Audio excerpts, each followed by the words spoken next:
सतगुरु की महिमा अनंत, अनंत किया उपकार, लोचन अनंत उघाड़िया, अनंत दिखावन हार।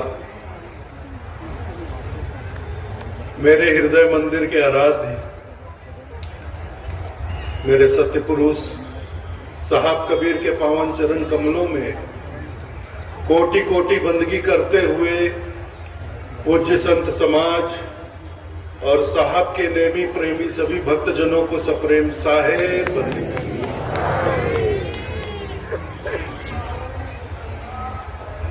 बहुत ही हर्ष का विषय है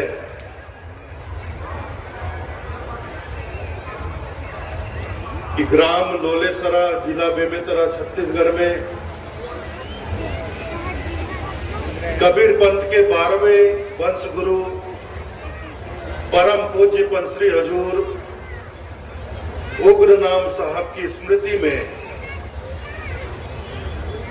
8वां संत समागम मेले का आयोजन हो रहा है। हम सब इस समारोह में सम्मिलित होकर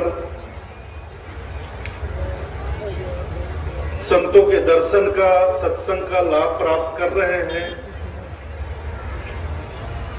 भजन भाव में डूब रहे हैं, भोजन प्रसादी का भी आनंद ले रहे हैं। लेकिन बीच में पर्दा पड़ गया है। ये पर्दा नहीं होना चाहिए।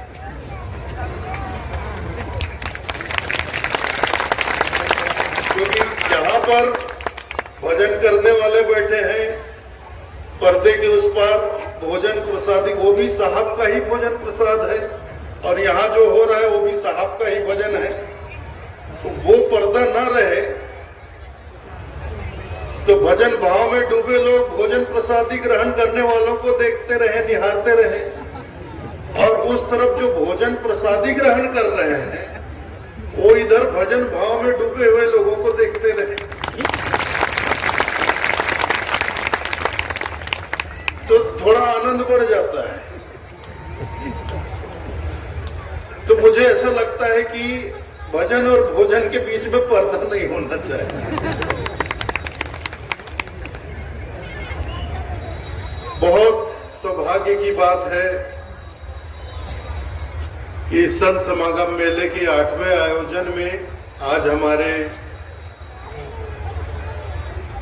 इस मंच पर हमारे छत्तीसगढ़ राज्य के वरिष्ठ जननायक परम आदरणीय सम्माननीय ताम्रध्वज साहू जी, लोक निर्माण मंत्री, गृह मंत्री, उनके साथ परम सम्माननीय आदरणीय श्री रविंद्र चौबे जी, कृषि मंत्री, भाई विकास उपाध्याय जी रायपुर से विधायक हैं, और आपको जानकारी दूं, गुरु गोस्वामी भानु प्रताप के सहपाठी भी हैं, और आप सबके लोकप्रिय विधायक भाई आशीष छाबड़ा जी यहाँ विराजमान हैं। आशीष छाबड़ा जी का 3 वर्ष का कार्य मैंने देखा। मैं दावे के साथ कह सकता हूं कि बेमेतरा क्षेत्र को इससे पहले इनके जैसा सक्रिय, कर्मठ, मेहनती विधायक शायद ही मिला हो, शायद ही मिला हो। युवा है, मेहनती है, कर्मठ है, सक्रिय है। इनके लिए तो मैं यही कहूंगा कि बस इनको छोड़ना मत।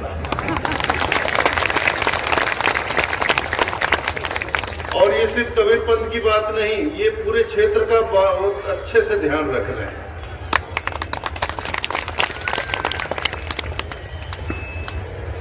और मैंने तो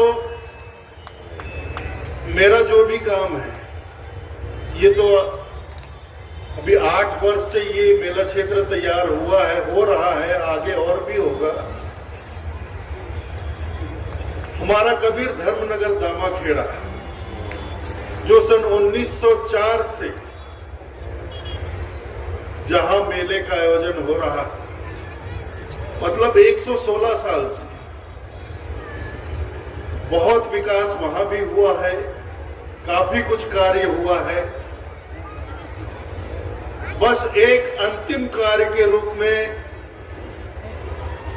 मैंने माननीय साहू जी से निवेदन किया है, और वो अंतिम कार्य है कबीर सागर का निर्माण।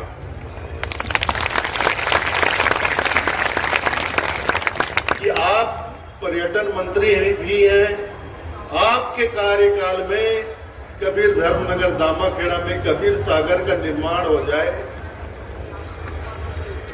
आप कबीर पंथ से भी हैं, इससे अच्छी बात और कुछ नहीं हो सकती।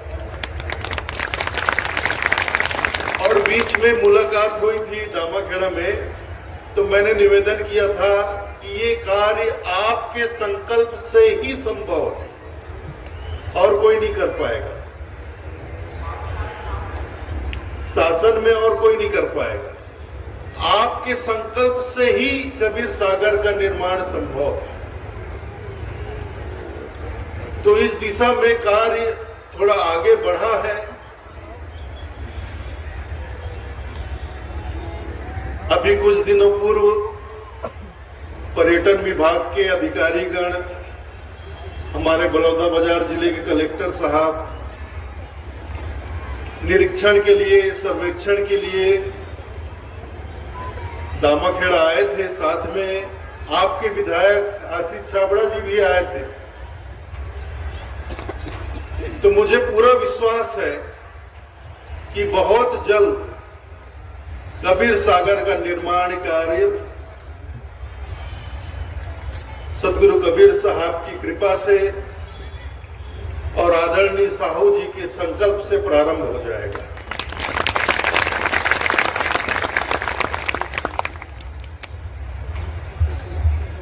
अभी जैसे आप सब लोग देख रहे हैं, विगत 2 वर्षों से बड़ी विकट स्थिति बनी हुई है, अकल्पनीय। हमने जीवन में कभी कल्पना नहीं की थी कि ऐसा भी समय आएगा, ऐसा भी कुछ होगा कि पूरी दुनिया त्राहिमाम कर जाएगी।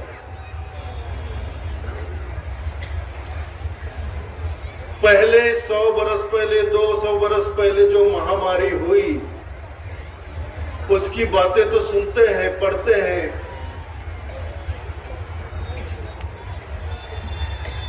लेकिन 21वीं सदी में, इस आधुनिक युग में, जब साइंस विज्ञान इतना तरक्की कर गया है, मेडिकल साइंस इतना तरक्की कर गया है, 21वीं सदी में कोई महामारी आ सकती है, हमने कल्पना भी नहीं की थी।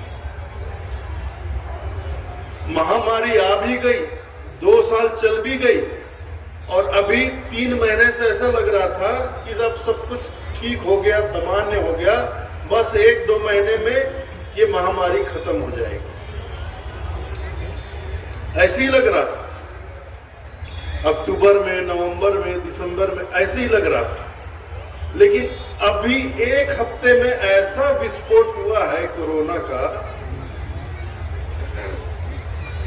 अचानक उसका एक नया स्वरूप आ गया, ओमिक्रॉन। सबसे पहले चीन के वुहान से आया, वो वेरिएंट था, पूरी दुनिया में फैला, उसको अल्फा के नाम से जाना जाता था। 2020 में फरवरी मार्च अप्रैल में आया,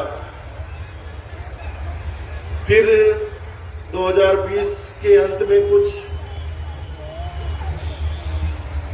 2020 के अंत में कुछ सामान्य हुआ, लगने लगा कि समाप्त हो जाएगा। फिर 2021 जैसी आया तो जनवरी फरवरी का महीना तो बढ़िया रहा, लेकिन मार्च अप्रैल में एक उसका नया रूप आ गया, डेल्टा वेरिएंट। ये इतना घातक कि इसने लाखों करोड़ों लोगों की जान ले ली।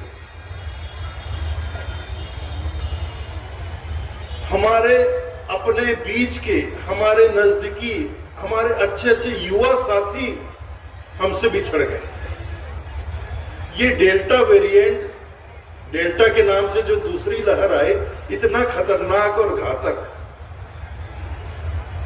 अब ये डेल्टा वेरिएंट धीरे धीरे कम हो रहा है। अब इससे पहले कि ये खत्म होता, ओमिक्रॉन नाम से आ गया। अब ये दक्षिण अफ्रीका से आ गया और इसकी रफ्तार पुराने जितने भी वायरस थे कोरोना के, उन सबसे 3 गुना ज्यादा है। ये 3 गुना ज्यादा तेजी से फैलता है।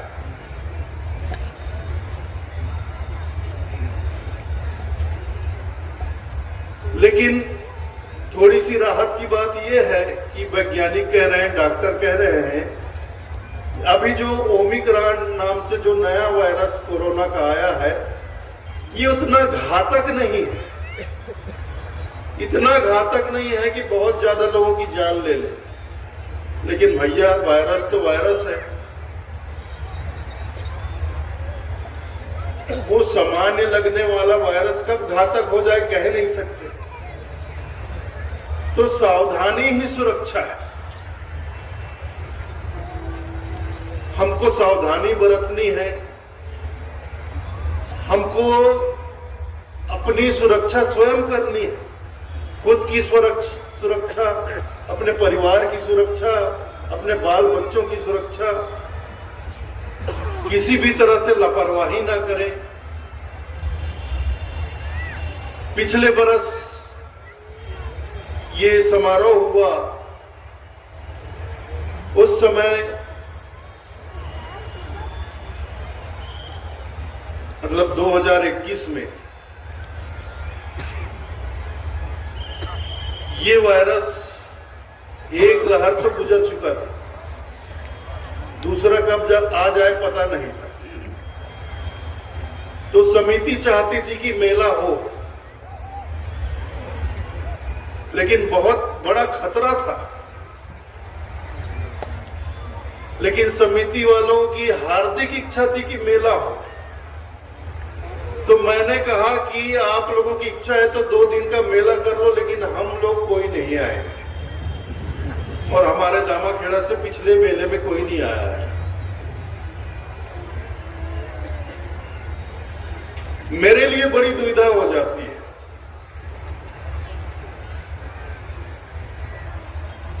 ये बात सिर्फ मेरी नहीं है। हम आयोजन करते हैं, आयोजन में 1 नहीं, 2 नहीं, 4 नहीं, 10 नहीं, 20 नहीं, 100 नहीं, 1000 नहीं, लाखों में लोग इकट्ठा हो जाते हैं। अपने परिवार के साथ इकट्ठे हो जाते हैं, छोटे छोटे बाल बच्चों के साथ इकट्ठे हो जाते हैं। तो चलो एक बार मैं खुद के साथ खतरा मोल ले लेता हूं। लेकिन हजारों लाखों लोगों के साथ कैसे हम जोखिम उठाएं, कैसी जोखिम उठाएं? तो मन में बड़ी दुविधा होती है। लेकिन बेमेतरा क्षेत्र के लोगों को बहुत उत्साह है, उमंग है कि नहीं, करना ही है, करना ही है। आप भले आधे घंटे के लिए आ जाओ, बस आधे घंटे के लिए आ जाओ, लेकिन करना है। जबकि आप लोगों ने देखा होगा, दामाखेड़ा में पिछले बरस का मेला नहीं हुआ। 2 बरस दशहरा का पर्व नहीं हुआ, 2 बरस बरसाइत का पर्व नहीं हुआ। अब इस साल माघ मेला होगा कि नहीं, कुछ भी तय नहीं। अभी ये 7 दिन में कोरोना बहुत तेजी से बढ़ा। 7 दिन पहले रोज 6,500, 7,000, 6,500, 7,000 इतने नए मरीज आते थे। लेकिन आज एक दिन में 35,000 मरीज आने लग गए, सिर्फ 7 दिन में 5 गुना बढ़ गया। ये जो नया वेरिएंट आया ओमिक्रॉन, इसकी वजह से बहुत रफ्तार पकड़ लिया है। अब एक हफ्ते में ये 5 गुना बढ़ गया, तो अभी 4 हफ्ते बाकी है दामाखेड़ा मेले को, तो 4 हफ्ते में कितना गुना बढ़ेगा। और ये जो नया वेरिएंट आया ओमिक्रॉन, ये एक से दूसरे को पकड़ने की इसकी क्षमता 3 गुना ज्यादा है, बहुत तेजी से एक दूसरे में फैलती है। तो हम सोच में पड़े हुए, हम निर्णय नहीं ले पा रहे हैं कि दामाखेड़ा का मेला करें या ना करें। हम अभी 10 दिन और देखने वाले हैं। अगर 10 दिन आगे तक इसी रफ्तार में कोरोना का संक्रमण बढ़ता रहा, तो हम किसी भी प्रकार का जोखिम नहीं लेते हुए इस साल भी दामाखेड़ा का मेला स्थगित करेंगे। हम किसी के साथ जोखिम नहीं ले सकते।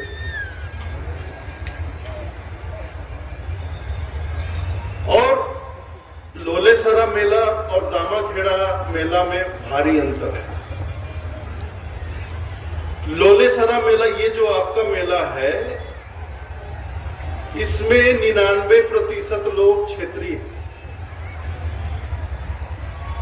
जिला बेमेतरा के हैं, कुछ जिला कबीरधाम से है, कुछ जिला मुंगेली से है। मतलब कबीर पंथी जो यहाँ उपस्थित हुए हैं वो छत्तीसगढ़ के ही हैं, कुल मिलाकर छत्तीसगढ़ के ही है और 3-4 जिले के ही।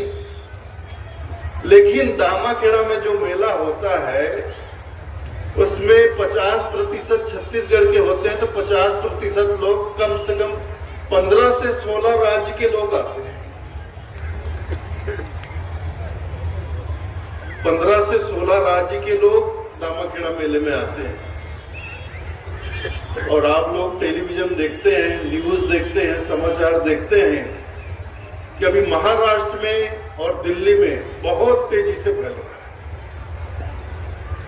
और दामाखेड़ा मेले में महाराष्ट्र से बहुत लोग आते हैं, दिल्ली हरियाणा की तरफ से बहुत लोग आते हैं, यूपी से, बिहार से, राजस्थान से, गुजरात से, महाराष्ट्र से, मध्य प्रदेश से,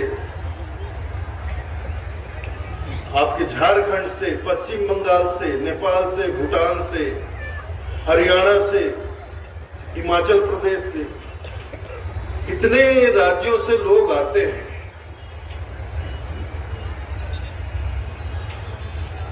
तो इतने जगह से लोग आएंगे, छत्तीसगढ़ के 50% लोग उनके साथ शामिल होंगे, घुलेंगे, मिलेंगे।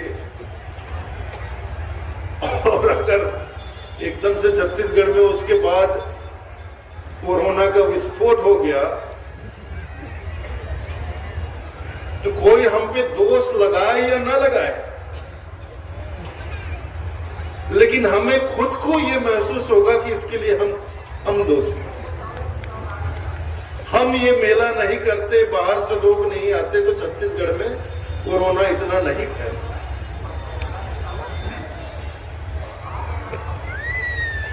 एक तरह की गिल्टी फील होगी, हमें अपराध बोध होगा कि इसके लिए जिम्मेदार हम लोग हैं। हमें संयम बरतना था, धैर्य रखना था, इंतजार करना था। 1 साल मेला टाला, 1 साल और टाल देते तो ये सब कुछ नहीं होता। इसीलिए हमने पिछले वर्ष का मेला टाल दिया, 2 वर्ष से दशहरे का पर्व नहीं किया, 2 वर्ष से बरसाइत का पर्व नहीं किया। अब ये पूस का शुक्ल पक्ष प्रारंभ हो गया है। अब बसंत पंचमी को देखिए, आज 4 तारीख है, 5 अगले महीने 5 फरवरी को बसंत पंचमी है। बसंत पंचमी से दामाखेड़ा का मेला प्रारंभ होता है, 1 महीना बाकी है। हम 10 दिन और देखेंगे, हम 15 तारीख तक देखेंगे।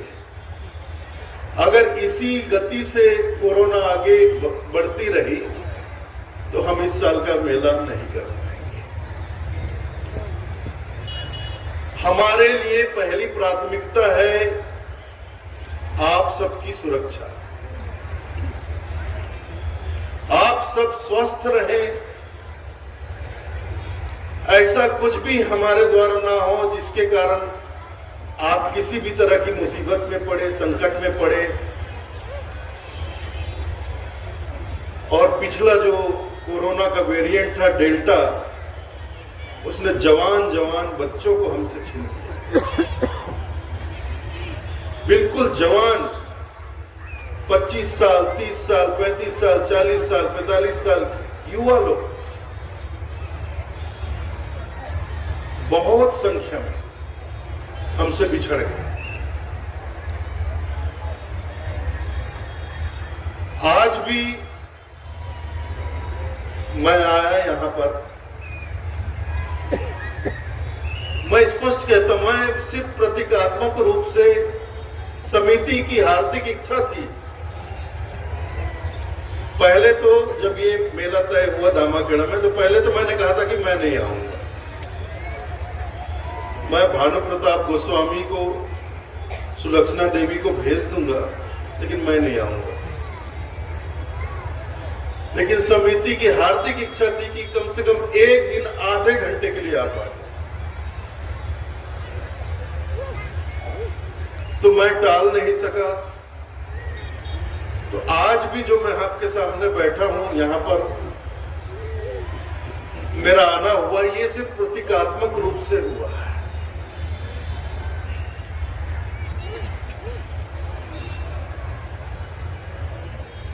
और आप यकीन मानिए 24-25 दिसंबर से पहले बिल्कुल स्थिति सामान्य हो रही थी। रोज धीरे धीरे कोरोना घट रहा था, धीरे धीरे घटता चला जा रहा था। एक्टिव, पूरे देश के एक्टिव केस जो थे 1 लाख थे पिछले महीने, 1 महीना पहले, वो 75,000 पे आ गए। रोज प्रतिदिन जो नए केस आ रहे थे वो 10-11 हजार से घटते घटते 6,500 तक आ गया। तो हमें लग रहा था कि 1 महीने में तो साफ हो जाएगा। तो हम सोच रहे थे बढ़िया धामाखेड़ा का मेला इस साल करेंगे, लेकिन थोड़ा सा इंतजार कर लेते हैं, क्योंकि बाहर फैल रहा था, हमारे देश में नहीं फैल रहा था। लेकिन अमेरिका में, आज अमेरिका की स्थिति देखिए, हर दिन 4 लाख से ज्यादा नए केस आ रहे हैं। जैसे हमारे देश में अभी 2021 में अप्रैल मई का आप देखिए माहौल। पिछले साल 2021 में अप्रैल मई में 4 लाख से ऊपर, प्रतिदिन 4 लाख से ऊपर नए केस आ रहे थे। अभी अमेरिका में प्रतिदिन 4 लाख से ऊपर केस आ रहे हैं। अमेरिका की जनसंख्या कितनी है? 30 करोड़, सिर्फ 30 करोड़, और वहां प्रतिदिन 4 लाख केस आ रहे हैं। हमारी जनसंख्या कितनी है? 130 करोड़। मतलब पिछले साल 130 करोड़ की जनसंख्या में 4 लाख केस प्रतिदिन आ रहे थे। लेकिन ये जो ओमिक्रॉन आया है, इसकी गति 3 गुना ज्यादा है। अगर ये पिछले साल की तरह जैसे कोरोना फैला था मार्च, अप्रैल, मई में, जिस तरह से फैला था, अगर ये ओमिक्रॉन उसी तरह से हमारे देश में फैल गया, तो आप यकीन मानिए प्रतिदिन 10 लाख से ज्यादा केस आएंगे। प्रतिदिन 10 लाख से ज्यादा केस आएंगे। तो क्या हम चाहेंगे कि ऐसी स्थिति हमारे देश में आए? अपने दिल पर हाथ रख के बोलिए।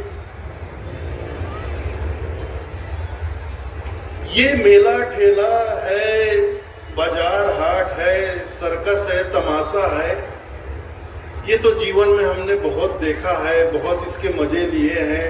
और जीवन रहा तो आगे और भी इस तरह के कार्यक्रम, समारोह, मेला ठेला, संत समागम का हम लाभ उठाते रहेंगे, आनंद लेते रहेंगे। लेकिन जीवन ही नहीं रहा फिलहाल स्थिति ऐसी है कि हम सबको एकजुट होकर चाहे वो कबीरपंथी हो, गैर कबीरपंथी हो, ये जो विपत्ति आई है, ये जो महामारी आई है, इसका सामना करना है। और इससे बचने का एक ही उपाय है कि स्वास्थ्य विभाग के द्वारा और हमारे जो केंद्र सरकार के द्वारा और राज्य सरकार के द्वारा जो मार्गदर्शन हमें प्रदान किया जा रहा है, उसका हम अच्छे से पालन करेंगे। टीकाकरण हो रहा है, बिल्कुल ना घबराएं। बहुत लोग टीका नहीं लगवा रहे हैं, डर रहे हैं टीका लगेगा तो हम मर जाएंगे बोले। अरे आज तक एक भी आदमी टीका से नहीं मरा। आपको पता है पूरे देश में 145 करोड़ वैक्सीन का डोज लग गया, एक भी आदमी टीके से नहीं मरा। लेकिन पता नहीं कैसे ये समाज में भ्रम फैल गया कि लोग टीके से डरने लग गए। बचपन में क्या टीका नहीं लगाया हुआ? बच्चों को कितने तरह के टीके लगते हैं। खसरा का टीका लगता है और दुनिया भर के टीका, पोलियो ड्रॉप वो भी एक टीका ही था 5 साल से कम उम्र के बच्चों को। खसरा का टीका और तब पता नहीं क्या क्या टीके, बहुत तरह के टीके लगते हैं जी। तो ये कोरोना के टीके से लोग इतना क्यों डर रहे हैं, समझ में नहीं आ रहा। कुछ लोग कहते हैं टीका लगेगा तो हम मर जाएंगे, कुछ लोग कहते हैं कि टीका लगने से हम नपुंसक हो जाएंगे। टीका लगने से आदमी, कोरोना का टीका लगता तो आदमी नपुंसक हो जाता, फिर उसका बाल बच्चा नहीं होता। ऐसा भी अफवाह किसी ने फैला दी कि जो पुरुष है वो नपुंसक हो जाता है और जो महिला होती है वो बांझ हो जाती है, उसको फिर बच्चे पैदा नहीं होते। अरे ये सब बकवास है भाई, झूठ है, ऐसे अफवाह में मत पड़िए। अगर आज भी आप लोगों में से कोई टीका नहीं लगवाया है तो यहां जाने के बाद तुरंत अपना टीका लगवाइए आप। और अब तो देखिए, कल 3 जनवरी था ना, कल से तो 15 साल से 18 साल तक के बच्चों को भी टीका लगना शुरू हो गया। बिल्कुल मत डरिए, अपने बच्चों को लगवाइए। अब हमारे यहाँ उदित मुनि है ना, अभी वो 14 साल चल रहा है उनका, 13 पूरा करके 14 साल में है वो। मैं तो इंतजार कर रहा हूं कब 12 साल से 15 साल के बच्चों को टीका शुरू हो तो सबसे पहले मैं उनको लगवाऊं।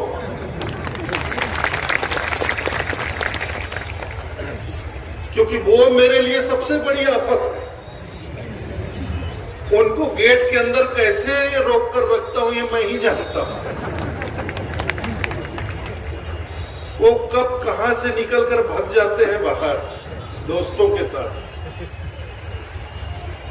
बाद में उनका फोटो आता है फेसबुक में, तब पता चलता है ये तो वहां घूम रहे। तो टीका लग जाए तो मैं थोड़ा बेफिक्र हो जाऊं। तो जैसे ही 12 से 15 साल के बच्चों को टीकाकरण शुरू होगा, सबसे पहले मैं उदित मुनि को लगवाऊंगा। बिल्कुल डरने की जरूरत नहीं है। अभी 15 से 18 साल के बच्चों को लगना चालू हो गया। आप लोग लगवाइए अपने बच्चों को, बिल्कुल मत डरिए, कुछ भी नहीं होगा, बल्कि वो कोरोना से सुरक्षित होगा। टीका कोरोना का बचाव है। ऐसा नहीं है कि टीका लगने के बाद कोरोना नहीं होगा, होगा, लेकिन वो जानलेवा नहीं होगा। टीका लगने के बाद भी कोरोना हो सकता है, लेकिन वो जानलेवा नहीं होगा। वो टीका हमारी जान बचा लेगा, इतना गंभीर नहीं होगा। इसलिए टीका हर व्यक्ति को जरूरी है। आप लोग लगवाइए टीका, बिल्कुल मत डरिए।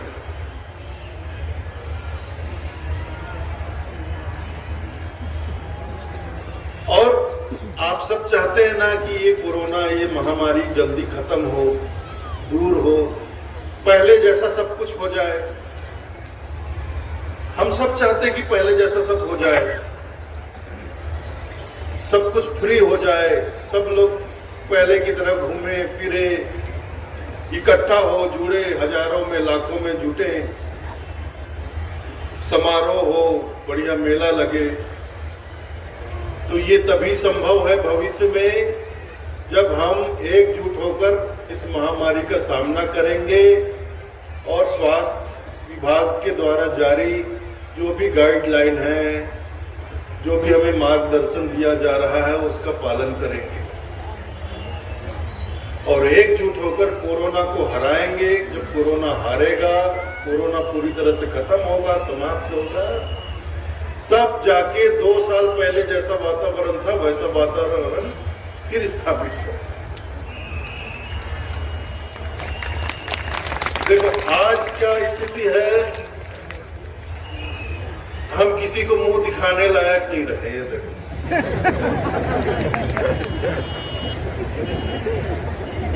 हम क्या दुनिया किसी को मुंह दिखाने लायक नहीं रही।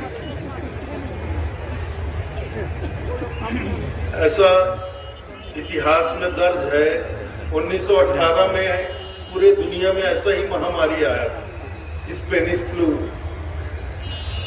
उस समय हमारे देश की जनसंख्या 30 करोड़ थी, मात्र 30 करोड़। 3 करोड़ लोग मर गए थे, 3 करोड़ लोग मर गए थे। उससे 100 साल पहले और 1818 में प्लेग आया था, जो चूहों से होता है ना, प्लेग क्या बोलते हैं, प्लेग, वो पूरी दुनिया में फैला था। करोड़ों लोग मरे। ये हर 100 साल में पता नहीं इतिहास। 1818 में प्लेग आया, फिर 1918 में स्पेनिश फ्लू आया, फिर 2019 में नवंबर दिसंबर में चीन में पहली बार ये कोरोना आया, फिर भारत पूरी दुनिया में फैल गया। 100 साल में महामारी आ जाती है। तो जो कहते हैं, देखो पहले जो महामारी आई थी 200 साल पहले, 100 साल पहले, वो बिना किसी टीका, बिना किसी दवाई के 1.5-2 साल में अपने आप खत्म हो गई।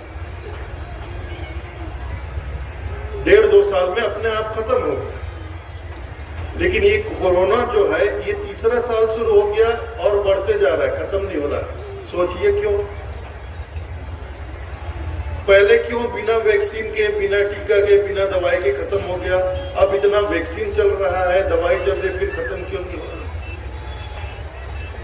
इसका सबसे बड़ा कारण है, पहले यातायात के साधन नहीं थे। यातायात के साधन नहीं थे, ना हवाई जहाज था, ना रेलगाड़ी थी, ना कार मोटर था, ना मोटरसाइकिल थी, साइकिल तक नहीं थी। आज से 100 साल पहले, मतलब आदमी अपने गांव में ही रहता था। मतलब तो अपने गांव से बाहर भी नहीं निकलते। बस आदमी का पूरा दिन अपने गांव में, महीनों अपने गांव से बाहर नहीं निकलते।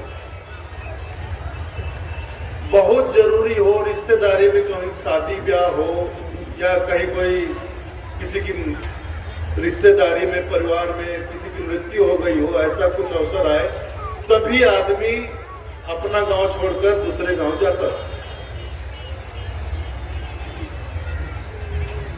लेकिन आज 2 घंटे में आदमी दिल्ली से मद्रास चला जाता है, मद्रास से बंबई चला जाता है, बंबई से रायपुर आ जाता है। मतलब 15-16 घंटे में आदमी अमेरिका से भारत आ जाता है। 4 घंटे में आदमी चीन से इंडिया आ जाता है। मतलब एक दिन में आदमी पूरी दुनिया में घूम जाता है।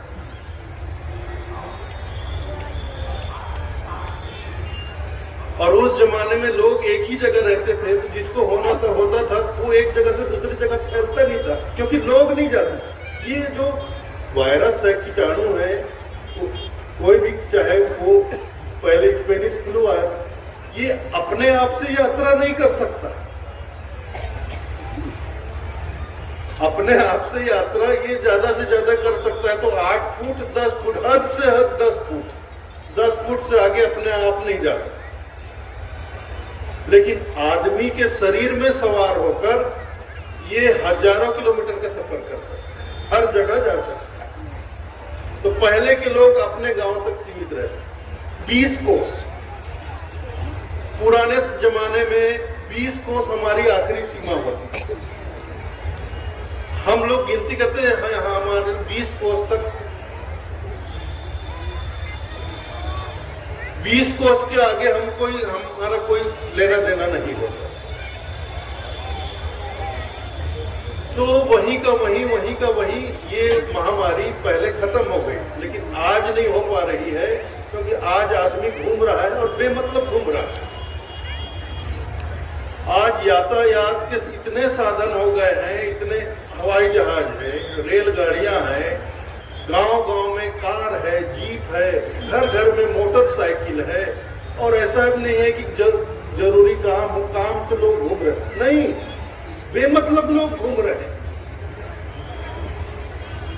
कोई काम नहीं है फिर भी मोटरसाइकिल निकालेंगे। अब जैसे ये बेमेतरा शहर है, आसपास 10-12 किलोमीटर में जितने गांव के बच्चे हैं, अब नवयुवक बच्चे हैं, लोग हैं, वो दिन में एक बार बेमेतरा आ जाएंगे।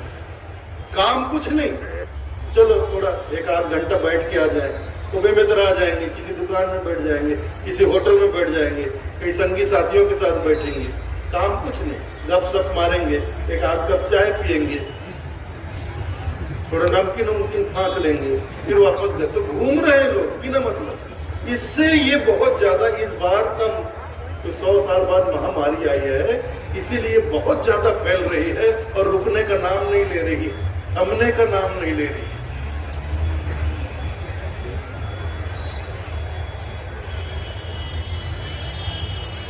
तो हम सबको इस बात को समझना होगा।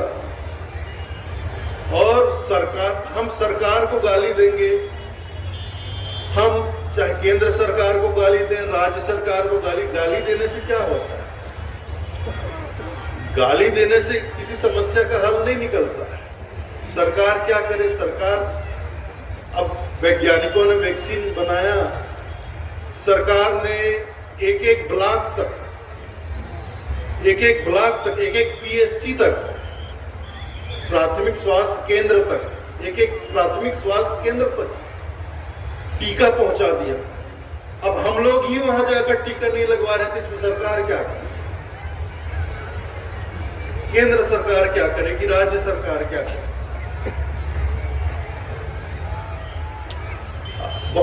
जब बहुत ज्यादा बढ़ जाता है तो लॉकडाउन लगाया जाता है, 2 हफ्ते का 3 हफ्ते का कर्फ्यू लगाया जाता है, लॉकडाउन लगाया जाता है ताकि लोग घर से ना निकले, एक जगह अपने घर में रहें ताकि फैले ना। तो ऐसे ही तो भैया पिछले साल जो भयानक महामारी, एक दिन में 4-4 लाख केस आते थे, एक दिन में 4-4 लाख डेल्टा वेरिएंट, और बहुत लोग मरे हैं, बहुत लोग, लाखों लोग मरे। एक दिन में 4-4 लाख केस आते थे, वो अभी एक हफ्ता पहले 6,500 तक हो गया था, एक दिन में 6,500। क्यों हुआ? हम लोगों ने लॉकडाउन का पालन किया, 3-4 बार लॉकडाउन लगा, हमने पालन किया। मैंने तो बहुत, भैया मैं देखो, कुछ लोग धर्म के नाम पर विवाद उत्पन्न करते, मुझे ये पसंद नहीं। सरकार की तरफ से हमें निर्देश आए या ना आए, इसका मैं इंतजार नहीं करता। जैसे ही कोरोना बढ़ता था, मैं बिल्कुल निर्देश जारी करके सोशल मीडिया में भी डाल देता था कि आज से 1 महीने तक के लिए दामाखेड़ा आश्रम यात्रियों के लिए बंद रहेगा। कितने बार, 2 साल में मैंने कितने बार किया? तो करना पड़ता है और हम सब सहयोग करेंगे। हम अपना पूरा सहयोग सरकार को प्रदान करेंगे, तभी इस संकट से हम बाहर निकल पाएंगे।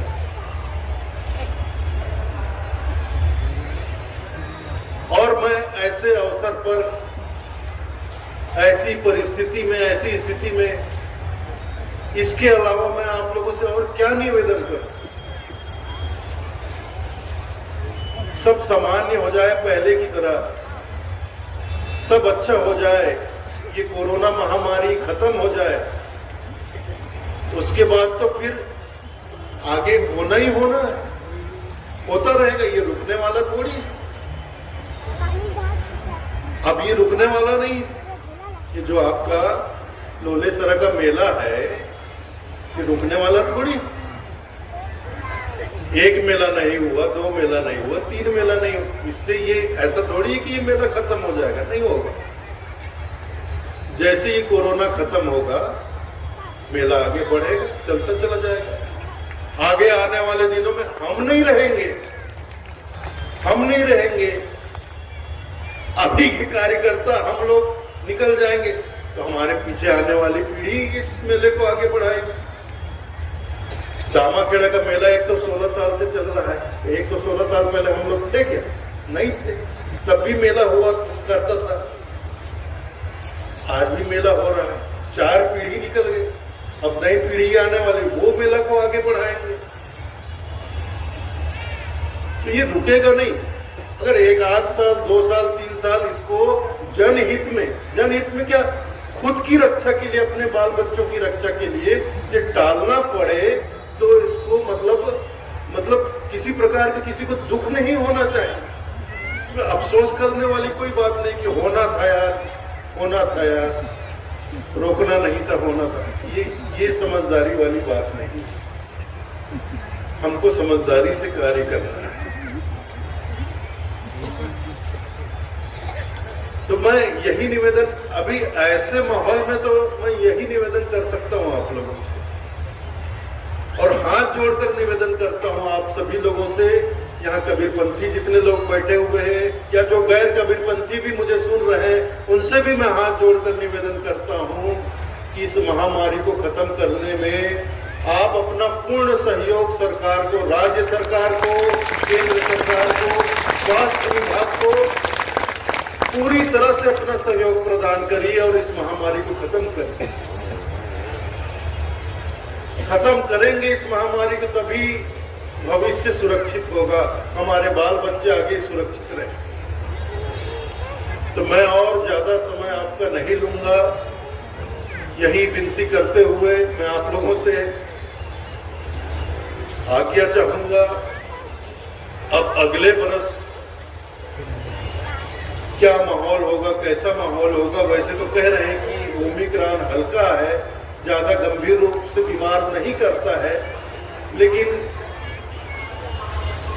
ये 2 साल के टाइम में ये देखने में आया है कि कोरोना का जो वायरस है वो वायरस कम है, बहरूपिया ज्यादा है।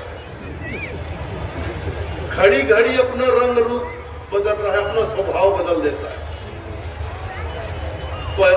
कभी एकदम वो मतलब शरीफ बन जाता है, कभी एकदम घातक बन जाता है। तो अभी बोल रहे हैं कोरोना अभी का जो नया वेरिएंट आया है ओमिक्रॉन, ये इतना घातक नहीं, लेकिन ये परम बहुरूपिया है, कब घातक बन जाए कुछ कह नहीं सकते।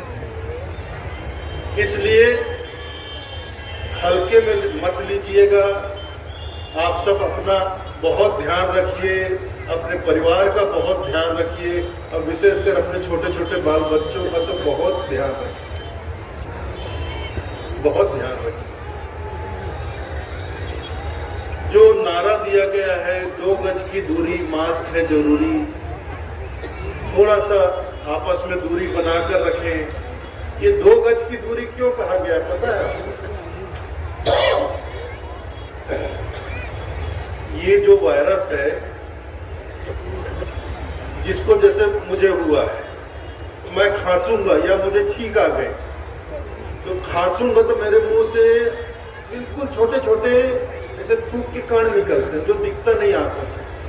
हम छींकते हैं तो हमारे नाक से बारीक बारीक कण निकलते हैं, उसमें वो वायरस होता है, और इसकी क्षमता होती है 6-7 फुट तक दूर तक जाने की। उतने दायरे में कोई बिना मास्क लगाए आदमी खड़ा हो, उस तक पहुंच गया तो वो भी, उसको भी कोरोना हो। इसलिए ये 2 गज मतलब कम से कम 6-7 फुट की दूरी बनाकर रखें और मास्क को पहन कर रखें, क्योंकि ये कोरोना जो है ये नाक और मुंह, ये नाक और मुंह से ही घुसता है हमारे शरीर में, इसलिए नाक और मुंह को ढक कर रखो, ऐसा कहा गया है। तो इससे बहुत बचाव हो जाता है। अब इस विषय में कहने को तो बहुत कुछ है, लेकिन कहने का कोई औचित्य नहीं है, क्योंकि आप सब जानते हैं, आप सब टेलीविजन देखते हैं, समाचार में सब सुनते हैं।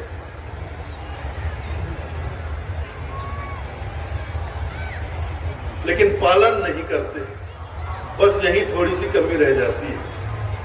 तो अब मुझे पूरा विश्वास है कि मेरा निवेदन आप लोग स्वीकार करते हुए कोरोना नियमों का पालन करेंगे और हम लोग आज जहां हम लोग जितने भी लोग हैं, हम प्रतिज्ञा करते हैं, संकल्प लेते हैं कि कोरोना महामारी को खत्म करने में हम अपना पूरा सहयोग सरकार को और स्वास्थ्य विभाग को पूरी तरह से अपना सहयोग प्रदान करें। तो मैं और ज्यादा कुछ नहीं बोलते हुए,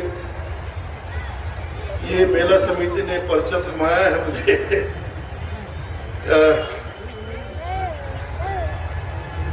कि जैसे कि जब हमने ये समारोह प्रारंभ किया था 2014 में, तब पहले ऐसा था कि इसका नामकरण क्या रखा जाएगा इस समारोह का। तो पहले सुझाव में आया कि ये समारोह होगा चाहे जिस नाम से हो, ये कबीर पंथ के 12वें गुरु जी, वंश गुरु परम पूज्य पंचरी हजूर उग्रनाम साहब की स्मृति में होगा। तो फिर सुझाव आया पंचरी हजूर उग्रनाम साहब स्मृति संत समागम समारोह, संत समागम समारोह। फिर मेरे दिमाग में आया, नहीं यार, समारोह मत करो, मेला करो, क्योंकि समारोह जो है वो किसी संस्कृति में नहीं आती, लेकिन मेला जो है ना, वो हमारे देश की संस्कृति में आती है। तो ये मेला जो है, ये मेला हम 2014 से मेला लगा रहे हैं, तो ये मेला हमारी संस्कृति में आ गई। संस्कृति में आ गई तो सरकार ने, चाहे केंद्र सरकार हो या राज्य सरकार हो, इसमें संस्कृति विभाग होता है, संस्कृति विभाग होता है। अभी कुछ दिनों पहले तक साहू जी ही संस्कृति मंत्री भी थे, फिर अब ये मंत्रालय एक दूसरे मिनिस्टर को दे दिया गया। तो इसके लिए मेला जैसे हो गया, तो मेला लगाएंगे तो संस्कृति विभाग से इस मेले की व्यवस्था के लिए हमें पूरा सहयोग शासन से प्राप्त। अब जैसे 8 साल हो गए, 9 साल, 10 साल का मेला हो जाएगा, तो इस मेले की व्यवस्था के लिए आपको संस्कृति विभाग से सरकारी अनुदान भी मिलना शुरू हो जाएगा। अब जैसे दामाखेड़ा का मेला है, 125 साल पुराना मेला है, पहले 2 लाख मेले में मेला व्यवस्था राशि आती, फिर 2 लाख से 5 लाख, 5 लाख से सीधा 15 लाख हो गया। अब हर मेले में 25 लाख रुपए दामाखेड़ा संस्था को मेला व्यवस्था राशि सरकार के द्वारा संस्कृति विभाग, पर्यटन विभाग से आती है, क्योंकि दामाखेड़ा मेला माघ मेला, संत समागम समारोह माघ मेला, कबीर धर्मनगर दामाखेड़ा।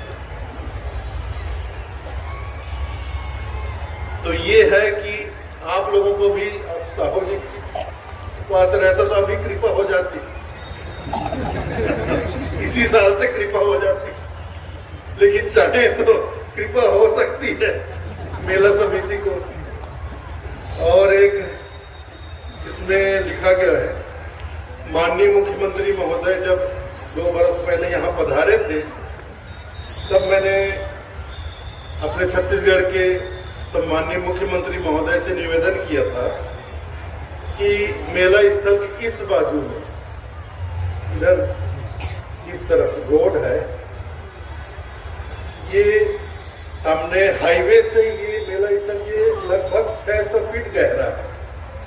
तो 100 फीट चौड़ाई में और 600 फीट गहराई में लगभग 60,000 स्क्वायर फीट जमीन, लगभग 1.5 एकड़ होता है। वैसे तो ये एरिया 10-11 एकड़ का है। वो 60,000 स्क्वायर फीट जो लगभग 1.5 एकड़ होता है, अगर उसको कबीरपंथियों को आवंटन कर दे, ये तो अभी आरक्षित है, मेला आरक्षण रिकॉर्ड में आरक्षित हो गया है ये स्थल, अगर उसको आवंटन कर दे, चाहे तो दामाखेड़ा की संस्था को कर दे या यहाँ की मेला व्यवस्था समिति ने पंजीयन करा के उसको आवंटन कर दे, तो जैसे शासन कुछ यहाँ निर्माण कर रही भवन वगैरह का, तो इसके साथ इतने हम इस क्षेत्र में कबीरपंथी हैं, तो हम लोग भी एक गांव मिलकर एक 2-2 कमरा बनाएंगे, तो ठहरने के लिए, रुकने के लिए यहाँ धर्मशाला कबीरपंथियों की तरफ से भी बनने लगेगा। जैसे दामाखेड़ा में बना है, भक्ति भवन बना है, सेवा सदन बना है, ये सब कबीरपंथियों के सहयोग से बना है। तो वैसे ही अगर ये जगह मिल जाती है, आवंटन हो जाता है, तो इतने कबीरपंथी, एक गांव के लोग एक 2-2 कमरा बनाएंगे तो बहुत सारे कमरे बन जाएंगे। तो यहाँ फिर ऐसा नहीं होगा कि फिर शाम को रात को हमको घर वापस जाना पड़ेगा, फिर दूसरे दिन आना पड़ेगा। फिर बढ़िया यहाँ रुकेंगे, अपने अपने गांव से आकर अपने अपने गांव के नाम से जो धर्मशाला बनाएंगे वहां रुकना भी होगा बढ़िया। कभी पानी वानी मौसम खराब हो जाता है तो छुपने को जगह नहीं मिलती है। अब इसमें थोड़ी पानी रुकेगा, ये तो कपड़ा है, तो इधर उधर भागना पड़ता है। तो ये सब बनेगा तो बहुत सुविधा हो जाएगी। इसलिए मैं छत्तीसगढ़ शासन से निवेदन करता हूं कि 100 बाई 600 फुट का लगभग 1.5 एकड़ जमीन या तो दामाखेड़ा संस्था के नाम से आवंटित कर दे, या ये मेला समिति पंजीकृत नहीं है, इसको पंजीकृत करके इस समिति को आवंटित कर दे, ये मैं निवेदन करता हूं। और एक विशेष निवेदन है, सब यहाँ जो हजारों लाखों लोग एकत्रित होते हैं, उनकी सुरक्षा को ध्यान में रखते हुए एक विशेष आग्रह है छत्तीसगढ़ सरकार से, शासन से, प्रशासन से, कि मेला क्षेत्र के ऊपर से हाई वोल्टेज लाइन शायद एक या 2 जगह से गुजरे हुए हैं, अगर हो सके तो इस हाई टेंशन लाइन को ये मंच के पीछे कर दे तो बड़ी कृपा हो जाएगी। लोगों के ऊपर जो मेला के दौरान हजारों लाखों लोग एकत्रित रहते हैं, एक खतरा सा बना रहता है, वो खतरा दूर हो जाएगा। ये एक छोटा सा आग्रह है शासन प्रशासन से, तो कृपया करके इसे आप ध्यान देकर करवा देंगे। इसके साथ ही मैं आज्ञा चाहूंगा, आप सबको बहुत बहुत धन्यवाद। आप लोगों ने मेरी बातें बहुत ध्यानपूर्वक सुनी, प्रेम पूर्वक सुनी, इसके लिए मैं आप सभी लोगों का हृदय से आभारी हूँ। इतना ही कहकर आज्ञा चाहूंगा। साहेब